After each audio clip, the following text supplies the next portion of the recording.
మీ బాబు వందనాలు స్తోత్రాలు. మంచి దేవుడు, గొప్ప దేవుడు, నిజమైన దేవుడు, సత్యమైన దేవుడు నా ప్రభావ.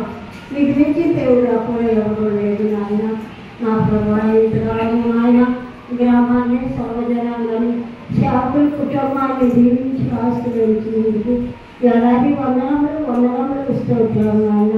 నా ప్రభావ పండుగ చేయాలని ఎంతో ఆశపడుతున్నారు బిడ్డల ప్రభావ. నాయన ధనగాను మర్యాదగాను పండుగ నడిపించే భాగ్యం మీరే అనుగ్రహం సహాయం చేయమని మనం చేయించున్నాం నా ప్రభావ. ఇంకా అనేక మంది బిడ్డలు రావాలి, తొందరగా వచ్చే భాగ్యం చేయండి నా ప్రభావ. ఇక్కడ కూడి నా బిడ్డలు ఒక బిడ్డలు పేరు చెప్పి మీరు ఆశలను జీవించాలని మీ వాక్యం ఏమి చెప్తున్నారు, మీ దాచులతో మాట్లాడి సహాయం చేయమని నా బిడ్డలు స్కరిస్తున్నాను.